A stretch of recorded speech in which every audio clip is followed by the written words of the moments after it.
In today's video, I'm going to teach you how to whitelist an email address in AOL Mail.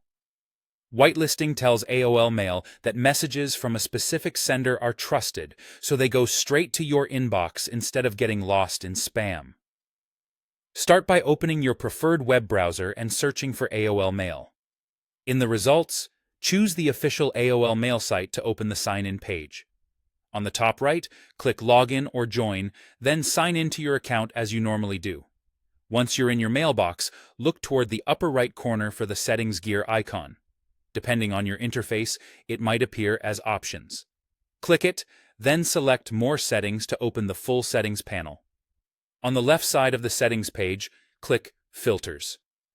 Filters are simple rules that tell AOL what to do with messages that match certain details. We're going to create one that identifies messages from a specific sender or domain and delivers them to your inbox. Click to create a new filter, then give it a clear name you'll recognize later, such as Trusted Sender.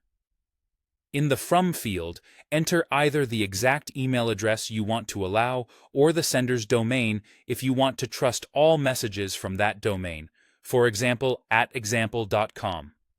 Being precise here helps you avoid whitelisting more than you intend. If you're not sure, start with the exact address and you can broaden it to the domain later if needed. Next, set the action for this filter to deliver to inbox. This tells AOL to place any matching messages directly in your inbox every time. When you're satisfied with the filter name, the From entry, and the action, click Save. That's it. You've created a whitelist rule in AOL Mail. From now on, messages that match the From details you entered should land in your inbox. Keep in mind that filters generally affect new messages going forward. If older emails are sitting in spam or another folder, they won't move automatically. You can still open those folders and move them to your inbox if you want to train your mailbox. A quick tip. Use domain-based filters only for sources you fully trust, and periodically review your filters to keep them tidy. If you ever stop needing a whitelist rule, you can return to the Filters section to edit or delete it. Thanks for watching, and happy emailing.